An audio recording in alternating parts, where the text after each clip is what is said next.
Hey guys, welcome to Rocket Learning and the first lecture of Indian subcontinent and history, जो कि है first chapter 6th class की history के book का।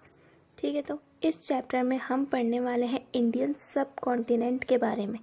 India तो हमें पता है, लेकिन हम पढ़ेंगे कि इंडियन सबकॉन्टिनेंट क्या होता है। साथ में हमारे इंडिया के डिफरेंट पोर्शंस के बारे में हम अच्छे से पढ़ेंगे। ठीक है, तो सबसे पहले हमें पढ़ना है geographical conditions and the course of history, कि इंडिया में क्या क्या जियोग्राफिकल कंडीशंस हैं। हम देखेंगे कि हिस्ट्री और ज्योग्राफी ये दोनों एक दूसरे से कैसे जुड़े हुए हैं। फिर देखेंगे कि इंडिया में कौन कौन से ज्योग्राफिकल फीचर्स हैं, इंडिया के अलग अलग पोर्शंस को क्या कहा जाता है, उनका नाम क्या है, ज्योग्राफी और हिस्ट्री एक दूसरे से कैसे जुड़े हुए हैं। और फिर हम पढ़ेंगे इंडियन सबकॉन्टिनेंट के बारे में। पहला देखते हैं geographical conditions and history. In the 5th standard, we saw at some length that there is a close relationship between man and his environment. तो हमने 5th standard की हिस्ट्री में देखा था कि मैन और एनवायरनमेंट के बीच में क्लोज रिलेशनशिप होता है, क्योंकि जहाँ पे एनवायरनमेंट अच्छा होता है वहीं पे ह्यूमंस आके अपना घर बनाते हैं, वहीं पे बहुत सारी ह्यूमन सेटलमेंट्स बनती हैं। आपने सुना होगा कि पहले के जो बस्तियां थी या सेटलमेंट्स थे, लाइक हम पुरानी सिविलाइजेशंस की बात करें तो लोग ज़्यादातर नदियों के किनारे ही अपना घर बनाया करते थे। क्यों ऐसा होता था? क्योंकि नदियों के आसपास, रिवर्स के आसपास सारे फैसिलिटीज़ अवेलेबल हो जाती हैं। वहाँ पे फर्टाइल लैंड मिलता है हमें खेती करने के लिए, नदी है तो पानी मिलता है, वहाँ पे बहुत सारे आसपास झाड़ होते हैं जिससे हमें फ्रूट्स वगैरह भी मिल सकते हैं। तो ये ह्यूमन और एनवायरनमेंट के बीच का जो रिलेशन है वो सदियों से चला आ रहा है। We saw how the changes in the lifestyle of the early man and his technology were related to changes in his surrounding. तो जैसे जैसे टेक्नोलॉजी में चेंज होता जाता है वैसे वैसे हमारी सराउंडिंग्स में भी क्या होता है, चेंज होता है। We also reviewed the history of human civilization from the Stone Age to the agricultural civilization that flourished on the banks of the rivers. तो लास्ट क्लास की यहाँ पे बात हो रही है कि हमने क्या देखा था 5th क्लास में। अगर आपने हिस्ट्री पढ़ा है तो आपको पता होगा कि 5th क्लास की हिस्ट्री में स्टोन एज के बारे में और अर्ली ह्यूमन की लाइफ कैसी थी उसके बारे में सारा कुछ बताया गया है। इस क्लास में हम उसके थोड़ा सा आगे बढ़ेंगे। देखिए 5th क्लास में हमने क्या पढ़ा था, जब ह्यूमंस का फर्स्ट ह्यूमंस जो थे जंगलों में रहते थे, ठीक है, और जंगलों में जब वो रहते थे तो वो अपनी लाइफ कैसे गुजारते थे, फिर धीरे धीरे करके वो एग्रीकल्चर तक कैसे पहुँचे, ये हमने पढ़ा था 5th क्लास में। अब हम यहाँ से आगे का पढ़ेंगे, हम पढ़ेंगे एंशियंट हिस्ट्री के बारे में। हिस्ट्री की बात करें तो हिस्ट्री के 3 टाइप्स होते हैं। पहला होता है एंशियंट हिस्ट्री, दूसरा होता है मिडीवल हिस्ट्री या मिडल हिस्ट्री, और तीसरा होता है मॉडर्न हिस्ट्री। तो इस क्लास में 6th क्लास में हम पढ़ने वाले हैं एंशियंट हिस्ट्री के बारे में। वो हम देखेंगे आगे के चैप्टर्स में। History is a coherent account of significant past events in the progress of human culture. तो हिस्ट्री है क्या? हिस्ट्री जो है वो कोहेरेंट अकाउंट है जो भी पास्ट में इवेंट्स हुए हैं और ह्यूमन कल्चर का कैसे प्रोग्रेस हुआ है। कोहेरेंट मतलब होता है क्लियर। तो हिस्ट्री क्या है? बेसिकली हिस्ट्री एक क्लियर अकाउंट है। अकाउंट मतलब एक जैसे हम बोल सकते हैं पूरा जहाँ पे लिखा हुआ है क्लियर तरीके से, ठीक है। तो history is a coherent account. लेकिन क्या बताया गया है हिस्ट्री में? जो भी हमारे पास्ट में सिग्निफिकेंट इवेंट्स हुए हैं, जो भी हमारे पास्ट में इम्पॉर्टेंट इवेंट्स हुए हैं उनके बारे में बताया गया है। साथ ही ह्यूमन कल्चर का कैसे प्रोग्रेस हुआ है, कैसे ह्यूमंस आगे बढ़ते गए हैं, कैसे टेक्नोलॉजी डेवलप की है, ये सब हमने पढ़ा है हिस्ट्री में। और यही सब पढ़ा जाता है किसमें? हिस्ट्री में। तो अगर आपसे कोई हिस्ट्री की डेफिनेशन पूछे तो आपको ये बताना पड़ेगा that history is a coherent account of significant past events in the progress of human culture. Time, place, society and individuals are the 4 major pillars of history. देखिए जब भी हम हिस्ट्री पढ़ते हैं तो हम 4 चीज़ों के बारे में पढ़ते हैं। सबसे पहली चीज़ हम पढ़ते हैं टाइम। अगर हम पढ़ रहे हैं लाइक हमारा जो अभी 3rd चैप्टर आएगा वो रहेगा हड़प्पन सिविलाइजेशन, ठीक है। तो हड़प्पन सिविलाइजेशन के बारे में जब हम पढ़ेंगे तो सबसे पहले क्या पढ़ेंगे कि टाइम, हड़प्पन सिविलाइजेशन कब स्टार्ट हुआ था। तो वो स्टार्ट हुआ था 3500 BCE में। तो ये भी हम पढ़ेंगे। तो सबसे पहले हमने क्या पढ़ा, टाइम पढ़ा। फिर हम पढ़ेंगे उसकी प्लेस के बारे में। प्लेस यानी ये हमें कहाँ कहाँ पे मिला था, तो ये कुछ पाकिस्तान के इलाकों में था और इंडिया में भी मिला था। फिर हम सोसाइटी के बारे में पढ़ेंगे कि वहाँ के जो सोसाइटी थी, वहाँ के जो घर थे, वहाँ के जो रास्ते थे, वो सब कैसे थे। साथ ही इंडिविजुअल्स, वहाँ पे जो लोग थे वो क्या बिजनेस करते थे, क्या खाते थे, क्या पहनते थे, ये सारी चीज़ें हम करते हैं हिस्ट्री में। तो ये जो 4 चीज़ें हैं, टाइम, प्लेस, सोसाइटी और इंडिविजुअल, इनको 4 मेजर पिलर्स माना जाता है। मतलब इन चारों के बेस पर ही हम हिस्ट्री को पढ़ते हैं। We cannot write history without them. Of these 4 components, place is related to geography और geographical conditions। तो इन चारों कंपोनेंट्स के बिना हम हिस्ट्री नहीं लिख सकते। और इन 4 कंपोनेंट्स में से जो प्लेस है हमारा सेकंड वाला कंपोनेंट, ये किससे रिलेटेड है, ज्योग्राफी से रिलेटेड है।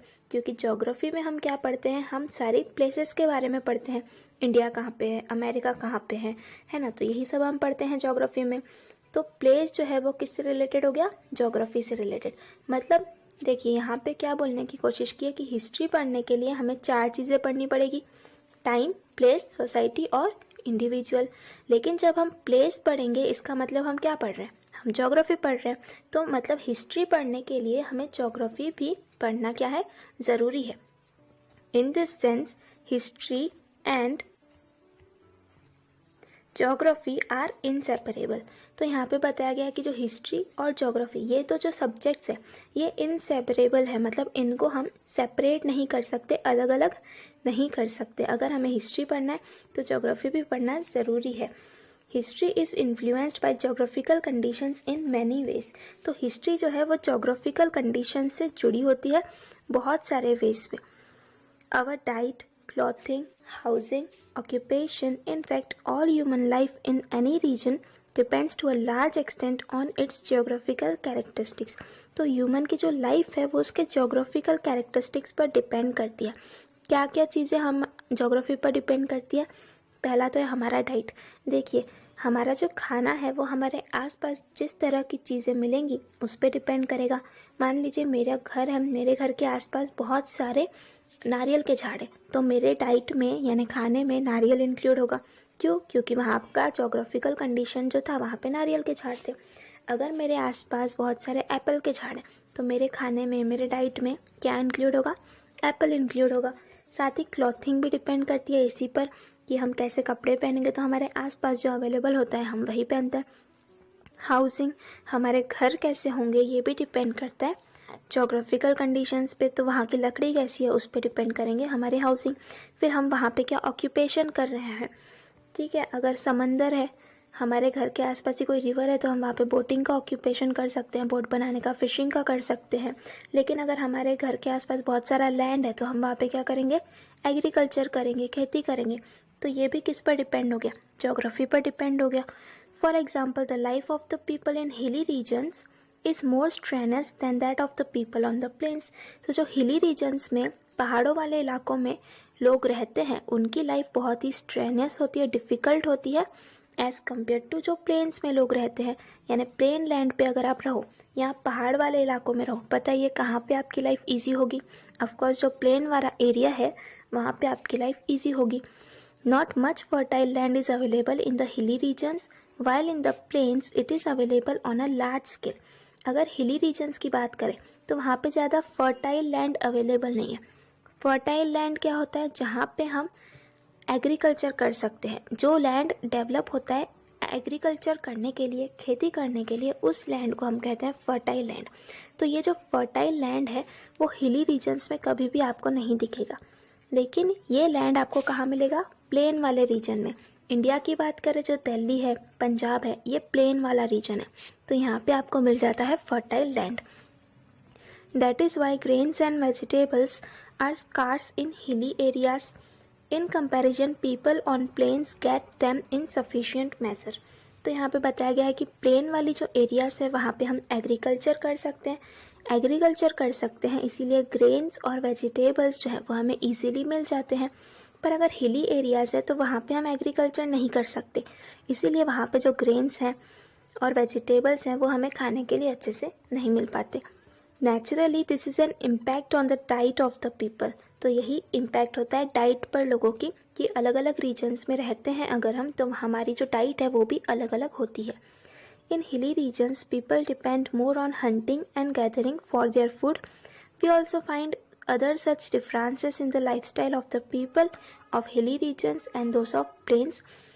तो जो हिली रीजन्स में लोग रहते हैं, फिर वो लोग एग्रीकल्चर तो कर नहीं सकते, तो वो लोग क्या करेंगे, वो लोग खाएंगे क्या, है ना। तो वो क्या करते हैं, वो हंटिंग करते हैं, हंटिंग एंड गैदरिंग करते हैं। मतलब क्या कि वो या तो वो जानवरों को मारेंगे और मारने के बाद वो उनको खा लेंगे, ठीक है। और गैदरिंग मतलब अपने फूड को वो कलेक्ट करते हैं झाड़ से तोड़कर, या फिर हंटिंग कर कर ही वो क्या कर सकते हैं, अपने फूड को कलेक्ट कर सकते हैं।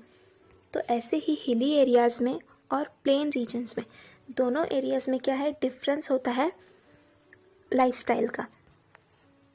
The climate, rainfall, agricultural produce, flora and fauna of the region where we live are the sources of our livelihood. तो हम जहाँ पे रहते हैं वहाँ का क्लाइमेट, ठीक है, वहाँ पे धूप है, छाँव है, फिर वहाँ पे रेनफॉल कैसी है ये देखना ज़रूरी है कि रेनफॉल ज़्यादा है कम है। एग्रीकल्चर कैसा है, फ्लोरा एंड फौना मतलब होता है, फ्लोरा मतलब होता है प्लांट्स और फौना मतलब होता है एनिमल्स, ठीक है। तो ये सारी चीज़ों पर डिपेंड करता है कि हम कहाँ रहेंगे। जहाँ का क्लाइमेट अच्छा होगा, जहाँ पे पानी अच्छा होगा, जहाँ पे एग्रीकल्चर अच्छा हो पाए, जहाँ पे अच्छे प्लांट्स हो, एनिमल ज़्यादा ना हो, तो ऐसी एरियाज़ में ही हम रहना पसंद करते हैं। The lifestyle and culture of a region develops with their support. इसी से हमारी लाइफस्टाइल डेवलप होती है। Human settlements have flourished wherever the means of living are plentiful.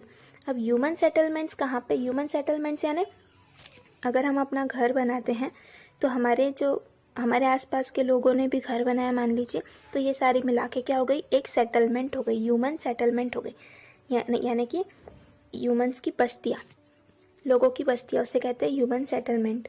तो ह्यूमन सेटलमेंट्स कहाँ पे होंगी, लोग अपना घर कहाँ पे बसाएंगे, जहाँ पे जो सोर्सेस है वो प्लेंटीफुल है, यानी अच्छे से हमें सब कुछ मिल रहा है, प्लेंटी ऑफ वाटर मिल रहा है, ठीक है, जहाँ पे लैंड अच्छा है। Over a period of time this settlements develop further into villages and towns, but sometimes reasons like the degradation of environment, drought, invasions etc. lead to scarcity of those means। तो जहाँ पे settlements develop होती है, फिर आगे चल के वही सेटलमेंट्स विलेजेस बन जाते हैं, वही विलेजेस और डेवलप होते हैं तो क्या बन जाते हैं, टाउन्स बन जाते हैं, और वही फिर क्या बन जाती है, सिटी बन जाती है। लेकिन अगर एनवायरनमेंट अच्छा नहीं चल रहा है, बार बार वहाँ पे सूखा पड़ रहा है, ड्रॉट आ रहा है, इन्वेजन्स हो रहे हैं यानी बाहर के लोग अटैक कर रहे हैं, ठीक है, तो वहाँ पे क्या हो जाती है, स्कार्सिटी पड़ जाती है सोर्सेस की, यानी वहाँ पे सब कुछ सूखा पड़ गया अगर, तो वहाँ पे खेती नहीं कर पाएंगे हम, क्योंकि पानी नहीं रहेगा, है ना। इन्वेजन्स हो गए तो सब कुछ तहस नहस हो जाएगा। People are force to leave their settlements, इसीलिए लोगों को फोर्स किया जाता है कि वो अपनी सेटलमेंट्स को छोड़ दें, क्योंकि अगर एक जगह सूखा पड़ गया तो लोग क्या करेंगे, उस प्लेस को छोड़ देंगे, दूसरी जगह पे जाके बस जाएंगे।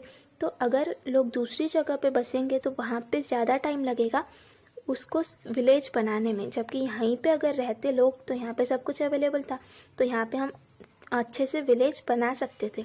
पर अब यहाँ पे विलेज नहीं बन पाएगा क्योंकि यहाँ पे तो सूखा पड़ गया था, ड्रॉट आ गया था। Villages and towns become deserted, इसीलिए जो विलेजेस हैं वो डेजर्ट जैसे बन जाते हैं। वी सी मैन, डेजर्ट यानी रेगिस्तान जैसे बन जाते हैं। We see many such instances in history, thus we see that there is close relation between history and geography। तो ऐसे हम बहुत सारे इंस्टांसेस देखते हैं हिस्ट्री में कि लोगों को एक जगह से उठ के दूसरी जगह पे सेटल होना पड़ता है ड्यू टू एनवायरमेंटल कंडीशंस। इसीलिए हिस्ट्री और जोग्राफी जो है एक साथ रिलेटेड है, क्योंकि जोग्राफी जब तक किसी एरिया की अच्छी नहीं होगी, जोग्राफी अच्छी होना मतलब वहाँ पे सब कुछ अवेलेबल होना, पानी अवेलेबल होना चाहिए और फ्लोरा एंड फौना होना चाहिए, झाड़ वगैरह होने चाहिए, एग्रीकल्चर के लिए लैंड होना चाहिए, रेनफॉल अच्छी होनी चाहिए, तो तब हम कहेंगे कि उस एरिया की जोग्राफी अच्छी है। और जोग्राफी अच्छी होगी तभी हम हिस्ट्री की स्टडी वहाँ पे कर पाएंगे, है ना। तो हिस्ट्री और जोग्राफी ये दोनों क्या है, एक दूसरे से रिलेटेड है।